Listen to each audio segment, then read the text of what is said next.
By now we've seen how to solve linear equations, which are degree 1 polynomial equations. We've also known how to solve quadratic equations, which are degree 2 polynomial equations.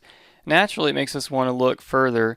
Can we solve polynomial equations in general? Okay, and now the truth is, in general, that's a very, very difficult question. But in some special cases, we can apply some factoring techniques that will help us get through some of these higher level polynomial equations, which I want to show you today. All right, so here I have an example. I'm going to do several different polynomial equations, and factoring is going to help us. So for part A, we have x cubed plus 27 equals 0.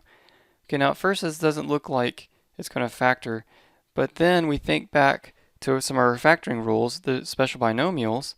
We did have the sum of two cubes.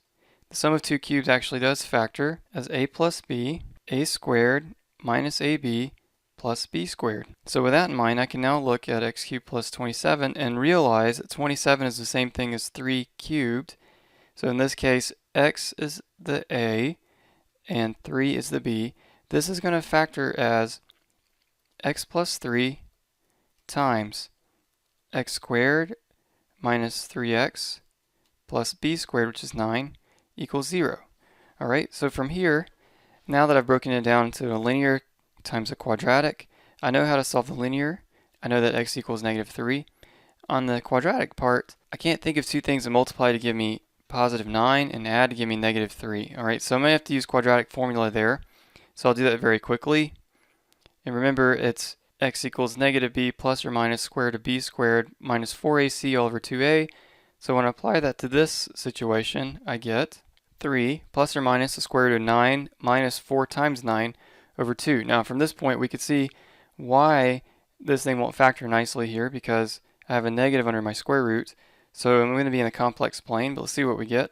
Okay, so as this simplifies down, we end up with 3 plus or minus the square root of negative 27 over 2. The square root of 27 is the square root of 9 times 3, so that's going to be 3 times the square root of 3. The negative 1 is I, and so here I end up with 3 plus or minus 3i root 3 all over 2. So my two answers, or my three answers actually, are x equals negative 3 and x equals 3 plus or minus 3i root 3 over 2, which is not pretty, but there we have it. That came from the sum of cubes. All right, let's look at b part, and I don't think b part's going to be as involved, but notice here I have 16a to the fourth equals 81, so this is a fourth degree polynomial equation. So what I'm going to do is, why don't I just divide both things by 16, so I have 81 over 16, and then subtract that 81 sixteenths over the other side. Okay, now the reason I'm doing this is because this is now a quadratic-like equation, okay, because I have a squared minus 9/4 squared equals 0, okay? So then that means that this thing factors as a minus b times a plus b, or in this case, a squared minus 9/4 times a squared plus 9/4. All right, so I get two different quadratic equations. Okay, so for the first one, I end up with a squared equals 9/4. And so when I take the square root of both sides, I end up with a equals plus or minus 3/2.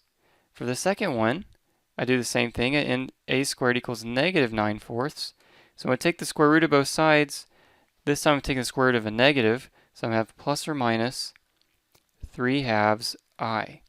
So there it is. I have four solutions. I have plus or minus 3/2 and plus or minus 3/2 I. Okay? And in general, if you have a fourth degree polynomial, you should expect four solutions. If I have a cubed situation, I expect 3 solutions. Okay? Now, sometimes those are complex numbers, and some textbooks don't deal with complex numbers. So if yours doesn't, that's okay. But if you are dealing with a complex plane, here they are. All right, let's look at a couple more. This time in part C, I have x to the fourth plus 5x squared minus 36 equals 0. And this looks kind of tricky. It's another fourth degree polynomial, but this one is actually quadratic-like, right? Because I can say this is x squared squared plus 5 times x squared minus 36 equals 0. If I treat x squared as something itself, I have something squared plus 5 times that something minus 36 equals 0. All right, I already did a video on covering quadratic-like equations, so look at that if you need to. But basically we can factor here. I just need to think of two things to multiply to give me negative 36 and add to give me positive 5. How about 9 and negative 4?